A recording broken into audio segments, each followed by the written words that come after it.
இன்றைக்கி நம்ம reserve bank ஆஃபோட ஒரு சில இனிஷியேட்டிவ்ஸ் முக்கியமான இனிஷியேட்டிவ்ஸ் நெக்ஸ்ட்டு மந்த் வரப்போகுது, இல்லை ஆன்கோயிங். இப்போ நம்ம பேசிகிட்டு இருக்கோம். சரி, அடுத்த வாரத்திலேருந்து என்னென்ன ஸ்டெப்ஸ் எடுக்க போகிறாங்க, எதுக்காக எடுக்க போகிறாங்க அப்படிங்கிறத நம்ம இந்த வீடியோவில் முழுக்க பார்க்கலாம். ஸோ நேற்று ஏன் வீடியோ போடல அப்படின்னா, நேற்று நியூஸ் எதுவும் பெருசாகவே இல்லை. ஸோ அதனால் ரொம்ப டல்லாக போச்சு. ஸோ அதனால் பெருசாக நியூஸ் எதுவும் இல்லை. ஆனால் இன்றைக்கி பார்த்துட்டிங்க அப்படின்னா, நேற்று இல்லாததுக்கு இன்றைக்கி டபுளாக இருக்கிற மாதிரி நிறைய நியூஸ் இருக்குது. ஸோ எதை விடுறது, எதை கவர் பண்ணுறதுனே எனக்கு தெரியல. ஸோ டைம் எதுவும் வேஸ்ட் பண்ணாமல் நம்ம நியூஸ்குள்ளே போயிடலாமா? ஓகே, நமக்கு ஆல்ரெடி நம்ம வீடியோவில் நம்ம பேசினது தான். ஸோ என்ன அப்படின்னா, இப்போ கன்சியூமர் டிமாண்ட் அப்படிங்கிறது ரொம்ப கம்மியாக இருக்குது. ஓகே, மக்களிடம் பொருட்களை வாங்கும் திறன் குறைஞ்சிருக்கு. ஸோ பொருட்களை வாங்கும் திறன் இருந்தால் தான் பொருட்களை வாங்கும்போது கம்பெனியில் உற்பத்தி ஆகும். கம்பெனியில் உற்பத்தி ஆகும்போது வேலைவாய்ப்பு அதிகமாகும். வேலைவாய்ப்பு அதிகமானால் தான் ஜிடிபி அதிகமாகும். ஸோ இதனுடைய எஃபெக்ட் தான் ஜிடிபி ப்ரிடிக்ஷன் 5.4 அப்படிங்கிற ஒரு இதுக்கு வந்திருக்கு. ஆனால் இன்ஃப்ளேஷன் கண்ட்ரோல் ஆயிடுச்சு. ரீட்டைல் இன்ஃப்ளேஷன் 5.22 கண்ட்ரோல் ஆயிடுச்சு. ஆனால் ஜிடிபி அப்படிங்கிறது ரொம்ப லோ ஆயிடுச்சு. ஸோ ஏன் அப்படின்னா பார்த்துட்டிங்க அப்படின்னா,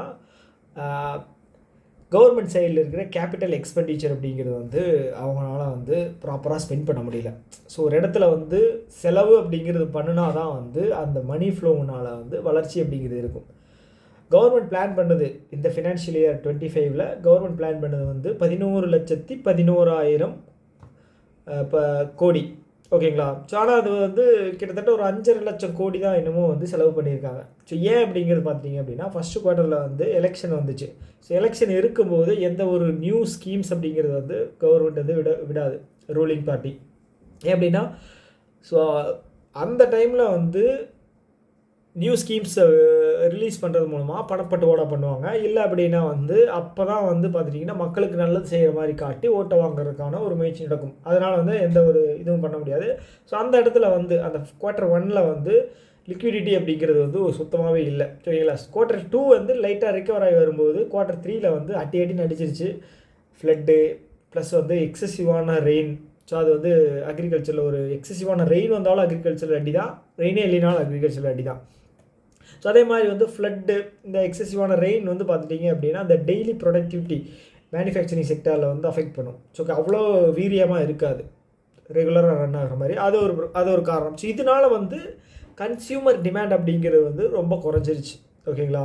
ஸோ இதுதான் முக்கியமான காரணம். ஸோ அதை இன்க்ரீஸ் பண்ணணும் அப்படின்னா கவர்மெண்ட் ஸ்பெண்ட் பண்ணணும். ஓகேங்களா? ஸோ கவர்மெண்ட் ஸ்பெண்ட் பண்ணுறது மட்டும் பத்தாது, பேங்கிங் செக்டாரில் இருந்து அதை சேஞ்ச் பண்ணணும். அதாவது இதுக்கு ஹெல்ப் பண்ணுற மாதிரி பண்ணணும். ஓகேங்களா? Fiscal policy and monetary policy. Fiscal policy அப்படிங்கிறது கவர்மெண்ட் கண்ட்ரோல் பண்ணுறது. ஸோ அது மூலமாக பணத்தை இன்ஜெக்டும் பண்ணும், பணத்தை மக்கள்கிட்ட இருந்தும் எடுத்துக்கவும் செய்யும். ஓகேங்களா? ஸோ அதே மாதிரி பார்த்தீங்கன்னா மானிட்டரி பாலிசியில் நிறைய ரேட்ஸ் இருக்குது. ஓகேங்களா? குவான்டிடேட்டிவ் டூல்ஸ்னு சொல்லுவாங்க, ரேட்ஸ் இருக்குது. அது மூலமாக கண்ட்ரோல் பண்ணும். ஓகே, 2. ஸோ இப்போ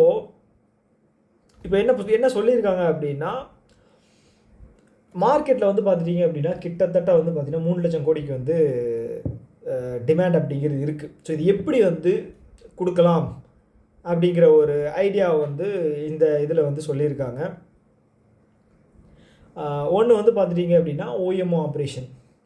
ஸோ ரெண்டாவது பார்த்துட்டிங்கன்னா VRR, variable repo rate operation, auction, ஏலத்து மூலமாக எந்த பேங்க்குக்கு உங்களுக்கு பணம் வேணுமோ அது நீங்கள் பைட் பண்ணி எடுத்துக்கலாம்.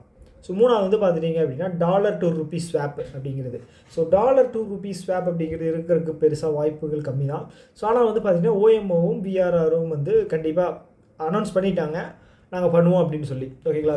ஓஎம்ஓ கிட்டத்தட்ட 60,000 கோடி இன்ஜெக்ட் பண்ணுறதா சொல்லியிருக்காங்க. 3 டிரான்ச்சியாக 20,000 ரிலீஸ் பண்ணுறதா சொல்லியிருக்காங்க. ஓஎம்ஓ அப்படிங்கிறது என்னென்னா open market operation. Government RBI மூலமாக செக்யூரிட்டிஸை மக்கள்கிட்ட விற்றோ இல்லை வாங்கியோ, ஓகேங்களா, பணத்தை கலெக்ட் பண்ணும், இல்லை பணத்தை இன்ஜெக்ட் பண்ணும். ஸோ இப்போ மக்கள்கிட்ட ஆல்ரெடி வாங்கி வச்ச மக்கள் ப்ளஸ் கம்பெனிஸ் வாங்குவாங்க, இல்லைன்னா பப்ளிக் செக்டார்ஸ் ஆர்கனைசேஷனே அதை வாங்கி வைப்பாங்க.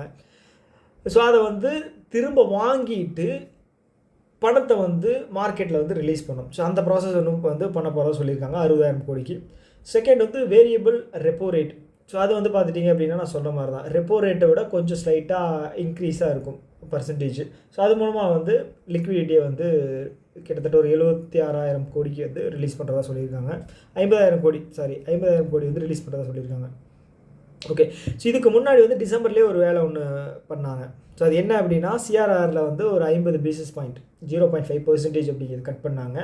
கேஷ் ரிசர்வ் ரேஷியோ, ஓகேங்களா, பேங்க் வந்து ஒரு குறிப்பிட்ட டெபாசிட்டில் இருக்கிற குறிப்பிட்ட பர்சன்டேஜ் வந்து வைப்பு நிதியாக ஆர்பிஐயில் கொடுக்கணும். அதுதான் சிஆர்ஆர், ஓகேங்களா. 4.5 வச்சுருந்தாங்க டிசம்பர் வரைக்கும். ஸோ இதை 4 மட்டும் வச்சுக்கிட்டு மிச்சம் இருக்கிற 0.5% இருக்கிற பணத்தை நீங்கள் வந்து மார்க்கெட்டில் விட்டுக்குங்க, ரிசர்வில் இருக்கிற பணத்தை மார்க்கெட்டில் விட்டுக்குங்க அப்படின்னு சொல்லியிருந்தாங்க. ஸோ அது மூலமாக வந்து 1.16 லட்சம் கோடி வந்து இன்ஜெக்ட் பண்ணியிருந்தாங்க. ஸோ அப்போவும் வந்து மார்க்கெட்டில் வந்து நம்ம வந்து 5 ட்ரில்லியன் எக்கானமியை இந்த இயரில் அச்சீவ் பண்ணணும், ஓகேங்களா. ஸோ அதே மாதிரி 2030 வந்து 7 ட்ரில்லியன் எக்கானமி, தேர்டு லார்ஜஸ்ட் எக்கானமியாக வந்து நம்ம டார்கெட் வச்சுருக்கோம். அது வந்து போகணும். ஸோ அதுக்கு வந்து நம்ம வந்து அதுக்கான ப்ராசஸ் பண்ணணும் இல்லையா. ஸோ அதுதான் வந்து நம்ம வந்து கண்டினியூஸாக பண்ணிக்கிட்டு இருக்கோம். ஓகே. ஸோ இது வந்து ஃபஸ்ட்டு நியூஸு. ஸோ நீ செகண்ட் நியூஸில் இது ஒரு நல்ல நியூஸ் இங்கே பார்த்தனே. ஓகே. ஸோ இப்போ ஆர்பிஐ வந்து பார்த்துட்டிங்க அப்படின்னா ஆர்பிஐ செக்ஷன் 45 வந்து அவங்க என்ன பண்ணுவாங்க அப்படின்னா ரெகுலேட்டரி மெஷர்ஸ் அப்படிங்கிறது பண்ணுவாங்க. அதாவது கிரெடிட் இன்ஃபர்மேஷன்ஸை வந்து இவங்ககிட்டேருந்து வாங்குவாங்க. யார்கிட்ட? பேங்கிங் ஃபினான்ஷியல் இன்ஸ்டிடியூஷன்ஸ் அவங்ககிட்ட எல்லாம் வந்து வாங்குவாங்க. எதுக்காக அப்படின்னா எப்படி ஒரு பேங்க் இல்லை ஆர்கனைசேஷன் வந்து ரன் ஆகுது, ப்ராப்பராக இருக்கா அப்படிங்கிற டேட்டாவை கலெக்ட் பண்ணி தான் வந்து அந்த பேங்க்குக்கான ஒரு கிரெடிபிலிட்டி அப்படிங்கிறத வந்து கொடுப்பாங்க. ஸோ இப்போ என்ன சொல்லியிருக்கு அப்படின்னா ஆர்பிஐ வந்து டைட்டன் பண்ண போகிறாங்களாம். எதில்? கண்காணிப்பில் டைட்டன் பண்ண போகிறாங்க. Peer to peer lending. Okay. So peer to peer lending அப்படிங்கிறது என்ன அப்படின்னா ஒரு தனி மனிதரோ இல்லை வந்து ஒரு ஆர்கனைசேஷனோ பேங்க் இல்லாத ஆர்கனைசேஷன் தமிழ் பேங்கிங் ப்ராசஸ் எதுவுமே இல்லாமல் இன்னொருத்தருக்கு கடன் கொடுக்கறதா அது, ஓகேங்களா. இது என்பிஎஃப்சின்னு கூட வச்சுக்கலாம். கடன் கொடுக்கறதா வந்து பியர் டு பியர் லெண்டிங் அப்படின்னு சொல்லியிருக்காங்க. ஸோ அவங்க வந்து பார்த்துட்டிங்கன்னா ஒரு சில இல்லீகல் ஆக்டிவிட்டி பண்ணுறதுக்கான வாய்ப்புகள் இருக்குது. ரெக்கார்டு இல்லாமல் அவங்க கொடுக்கறதுக்கான வாய்ப்புகள் இருக்குது. ஏன்னா வந்து அவங்களோட இன்ட்ரெஸ்ட் பேஸில் தான், அவங்க வந்து சர்வீஸ் பேஸில் பண்ண மாட்டாங்க, ப்ராஃபிட் பேஸில் தான் பண்ணுவாங்க. ஸோ அதுக்காக அவங்க இல்லீகலாக பண்ணுறதுக்கான வாய்ப்புகள் இருக்குது. ஸோ அதனால் வந்து ஆர்பிஐ வந்து டைட்டன் பண்ணியிருக்காங்க. ஸோ சில ரெஸ்ட்ரிக்ஷன்ஸ் கொண்டு வந்திருக்காங்க. நீங்கள் டேட்டா வந்து எங்களுக்கு சப்மிட் பண்ணணும் அப்படின்னு சொல்லியிருக்காங்க. ஸோ இதில் ரெட் கலரில் மார்க் பண்ணிக்கிறதெல்லாம் சம் கம்பெனிஸ் நீங்கள் பார்த்துங்க, peer to peer lending organisations. Okay. So அதே மாதிரி இன்னொரு விஷயம் வந்து பார்த்துட்டிங்க அப்படின்னா இந்த கிராஸ் செல்லிங் ப்ராக்டிசஸ் அப்படிங்கிற டீட்டெயிலும் தர சொல்லியிருக்காங்க. ஸோ இந்த கிராஸ் செல்லிங் அப் செல்லிங் அப்படிங்கிற 2 விஷயம் இருக்குது மார்க்கெட் இதில் பேங்கிங் டெர்மினாலஜியில். ஸோ அது என்ன அப்படிங்கிறது தெரிஞ்சுக்கணும். ஃபஸ்ட்டு கிராஸ் செல்லிங் அப்படிங்கிறது என்ன அப்படின்னா இப்போ நான் ஒரு சேலரி அக்கௌண்ட் ஓப்பன் பண்ணுறேன்னு வச்சுக்கோங்களேன் ஐசிஐசிஐயில், இல்லை நான் ஒரு கம்பெனியில் ஜாயின் பண்ணி எனக்கு வந்து கம்பெனியை ஒரு சேலரி அக்கௌண்ட் ஓப்பன் பண்ணி தருது. ஸோ அதுக்கப்புறம் அந்த பேங்க் வந்து எனக்கு வந்து கால் பண்ணி உங்கள் அக்கௌண்ட்டுக்கு வந்து கிரெடிட் கார்டு வந்து எலிஜிபிளாக இருக்குது, சரி நீங்கள் எதுவும் வாங்கிக்கிங்க அப்படின்னு சொல்லி நம்மளை வந்து சேல் பண்ணி வாங்க வச்சுருவாங்க. ஸோ அதுதான் வந்து கிராஸ் செல்லிங், ஓகேங்களா. ஸோ இது என்ன அப்படின்னு பார்த்துட்டிங்க அப்படின்னா ஒரு காம்ப்ளிமெண்ட்ரி ப்ராடக்ட்னு வச்சுக்கோங்களேன். ஆனால் வந்து இதில் பிஸ்னஸ் இருக்குது, ஓகேங்களா. சேல் பண்ணிடுவாங்க, இது வந்து உங்களுக்கு ஃப்ரீ தான், உங்கள் எலிஜிபிள் நீங்கள் வந்து வாங்கிக்கலாம், அதனால் உங்களுக்கு பெனிஃபிட் இருக்குது, நிறையா ஆஃபர்ஸ் இருக்குது அப்படின்னு சொல்லுவாங்க. இது வந்து காம்ப்ளிமெண்ட்ரி மாதிரி தான் சொல்லுவாங்க, ஆனால் வந்து இதில் பிஸ்னஸ் இருக்குது. ஸோ நம்மளும் வந்து வாங்கி வந்து அதாவது ஓகே அது அவங்களோட யூஸ் பண்ணுற இதை பொறுத்து. ஸோ இது அப்செல்லிங் அப்படிங்கிறது என்ன அப்படின்னா ஒரு பெட்டரான ப்ராடக்டை வந்து ப்ராஃபிட்டபுளாக வந்து சேல் பண்ணுறது.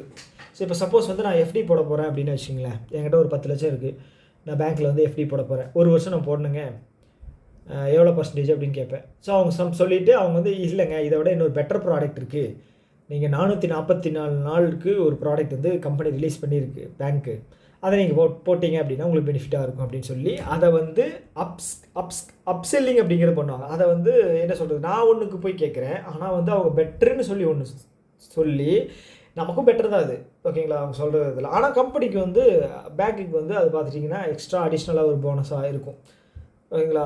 ஸோ அந்த மாதிரி விஷயங்கள் பண்ணுறது தான் வந்து அப்செல்லிங். ஓகே. ஸோ இந்த டீட்டெயில் வந்து ஆர்பிஐ வந்து ப்ராப்பராக நீங்கள் கொடுக்கணும். ஸோ உங்களோட அந்த காம்ப்ளிமெண்ட்ரி ப்ராடக்ட் வந்து நீங்கள் என்னென்ன கொடுக்குறீங்க, எப்படி பண்ணிக்கிட்டு இருக்கீங்க, ரெகுலேட்டரி மெஷர்ஸ் எல்லாம் வந்து நீங்கள் ஃபாலோ பண்ணுறீங்களா, ஸோ அப்படிங்கிற ஒரு விஷயத்தை வந்து ஆர்பிஐ வந்து கேட்டிருக்கு. அது வந்து ஒரு நல்ல விஷயம். ஸோ ஏன்னா வந்து எல்லாமே அண்டர் த கண்ட்ரோலில் இருந்தால் தான் வந்து ப்ராப்பரான விஷயங்கள் நடக்கும். இல்லை அப்படின்னா இந்த மாதிரி தான் என்பிஏ வந்து அதிகமாகும், நிறைய என்ன சொல்கிறது, லிக்விடிட்டி கிரன்ச் அப்படிங்கிறது நிறைய நடக்கும். ஸோ இது ஒன்று. ஸோ அடுத்தது வந்து பார்த்துட்டிங்க அப்படின்னா இன்னொன்று சொல்லியிருக்கு, என்ன அப்படின்னா இந்த எஸ்க்ரோ அக்கௌண்ட். ஸோ எஸ்க்ரோ அக்கௌண்ட்டில் வந்து கம்பல்சரி T+1 டேஸ்க்குள்ளே தான் இருக்கணும் அந்த டிரான்சாக்ஷன் அப்படின்னு வந்து சொல்லியிருக்காங்க.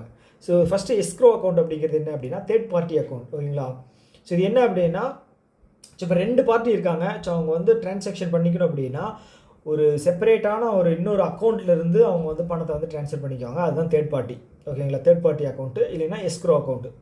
ஓகே, இப்போ நான் வந்து ஒரு ப்ராப்பர்ட்டி வாங்குகிறேன் ஒரு எக்ஸுங்கிற நபர்கிட்ட.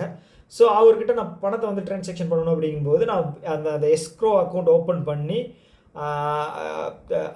அதை பேங்க்கில் போட்டு அது மூலமாக வந்து அந்த எக்ஸ் அப்படிங்கிற நபருக்கு வந்து நான் ட்ரான்ஸ்ஃபர் பண்ணுறேன். இது வந்து பார்த்துட்டிங்க அப்படின்னா T+1 டேஸில் முடிச்சிடணும் அந்த ட்ரான்சாக்ஷன் அப்படின்னு சொல்லியிருக்காங்க. டி அப்படிங்கிறது வந்து டுடே. ஸோ ஓகேங்களா, என்றைக்கு நீங்கள் அந்த இது பண்ணுறீங்களோ, அக்கௌண்ட் அமௌண்ட்டு போடுறீங்களோ அந்த நாள்லேருந்து அடுத்த நாளில் வந்து அந்த ப்ராசஸ் அப்படிங்கிறது முடிஞ்சிடணும். ஓகே, இது வந்து ப்ராப்பராக இருக்கணும்னு சொல்லியிருக்காங்க. ஸோ இந்த விஷயம் ஓகே. ஸோ இந்த மாதிரி விஷயங்கள் வந்து டைட்டன் பண்ணி இப்போ புது ஆர்பிஐ கவர்னர் வந்திருக்கார் இல்லையா, மிஸ்டர் சஞ்சய் மல்ஹோத்ரா. ஸோ அவர் வந்து ஸ்டார்டிங்கில் வந்து நிறைய பிஸ்னஸ் சிஇஓஸ் எம்டிஸ் கூடியெல்லாம் வந்து பேசியிருக்காரு. அதே மாதிரி பப்ளிக் செக்டார் ப்ரைவேட் செக்டாரோட சீஃப் அவங்க கூடியெல்லாம் வந்து டிஸ்கஸ் பண்ணி ஸோ எப்படி வந்து ஸோ இதிலேருந்து ரெக்கவர் ஆகிறது அப்படிங்கிற ஒரு சில கைடன்ஸும் வந்து வாங்கியிருக்காரு. ஸோ அதை பொறுத்து தான் வந்து கம்மிங் மானிட்டரி பாலிசியோட மீட்டிங்கில் வரக்கூடிய ரேட் கட்ஸ் சேஞ்சஸ் எல்லாம் எப்படி இருக்கும் அப்படின்னு வந்து நம்ம சொல்லலாம். ஸோ எனக்கு தெரிஞ்சு ரெப்போ ரேட்டில் வந்து எந்த சேஞ்சஸும் வர்றதுக்கான வாய்ப்பு இருக்காதுன்னு தான் நான் நினைக்கிறேன். ஸோ போன டைம் நியூட்ரல் அப்படின்னு சொல்லியிருந்தாங்க. ஸோ நியூட்ரல் அப்படின்னா எது வேணால் எதிர்பார்க்கலாம். ஸோ சிஆர்ஆர்லாம் எனக்கு தெரிஞ்சு இன்னொரு 50 பேசிஸ் பாயிண்ட்ஸ் வந்து கட் பண்ணுவாங்கன்னு நினைக்கிறேன். ஸோ ஓகே, எனிவே வரும்போது தான் என்னென்னு தெரியும். ஸோ அடுத்தது வந்து பார்த்துட்டிங்க அப்படின்னா ஸோ ஆர்பிஐ கவர்னர் வந்து என்ன சொல்லியிருக்காரு அப்படின்னா ஸோ டிஜிட்டல் ஃப்ராட்ஸ் வந்து அதிகமாக இருக்குது. ஓகே, ஸோ நீங்கள் என்ன பண்ணணும், பேங்க்ஸ் எல்லாம் வந்து உங்களோட ஓன் பிரான்ச் அந்த இது இருக்கு இல்லைங்களா, இப்போ எஸ்பிஐனா யோனோ, ஒரு சில யூனியன் பேங்க் ஆஃப் இந்தியா அப்படின்னா வ்ரோம். ஸோ இந்த மாதிரி ஓன் நெட்வொர்க்கிங் இருக்கு இல்லைங்களா, financial network, payment platforms. So இதெல்லாம் வந்து நீங்கள் ஸ்ட்ரிக்டான மெஷர்ஸ் எடுக்கணும் ஸோ அப்படிங்கிறத வந்து சஜஸ்ட் பண்ணியிருக்காரு. ஸோ இது வந்து ஃபினான்ஷியல் ஃப்ராட்ஸை வந்து கம்மி பண்ணி ஆகணும் சைபர் செக்யூரிட்டி ரிலேட்டடாக அப்படின்னு சொல்லி நிறைய விஷயங்கள் பேசியிருக்காரு. ஸோ இது ஒரு முக்கியமான விஷயம்.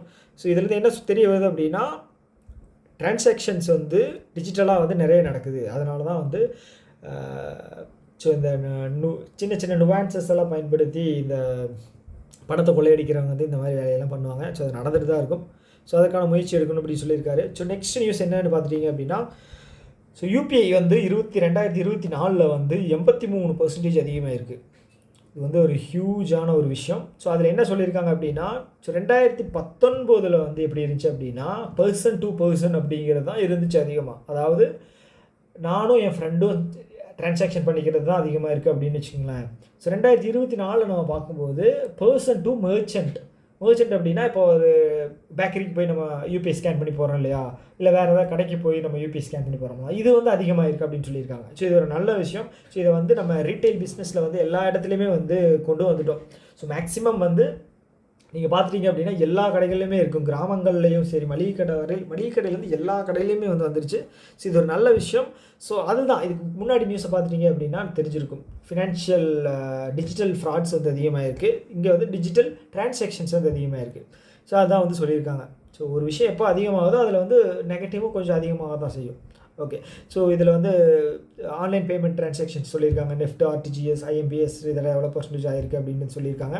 ஸோ 2024 மட்டுமே வந்து 208 பில்லியன் டிஜிட்டல் டிரான்சாக்ஷன்ஸ் நடந்திருக்கு. டிரான்சாக்ஷன்ஸு அமௌண்ட்டில் டிஜிட்டல் டிரான்சாக்ஷன்ஸ் அப்படிங்கிறது நடந்திருக்கு அப்படின்னு சொல்லியிருக்காங்க. ஸோ ₹1 போட்டாலும் அது ஒரு டிரான்சாக்ஷன் தான், அந்த கணக்கு தான் எடுத்துக்காங்க. 1 லட்சம் ட்ரான்ஸ்ஃபர் பண்ணாலும் யூபிஐயில் டிரான்சாக்ஷன் தான், ₹1 பண்ணாலும் டிரான்சாக்ஷன் தான், ஒரு கவுண்ட் தான். ஓகேங்களா, அதுபடி 208 பில்லியன் டிஜிட்டல் டிரான்சாக்ஷன்ஸ் அப்படிங்கிறது நடந்ததுன்னு சொல்லியிருக்காங்க. ஸோ ஓகே, இது ஒரு நல்ல விஷயம். ஸோ டிஜிட்டல் இந்தியா வந்து கண்டிப்பாக இது ஒரு செக்யூர்டான ஒரு விஷயமாக தான் சொல்லணும்.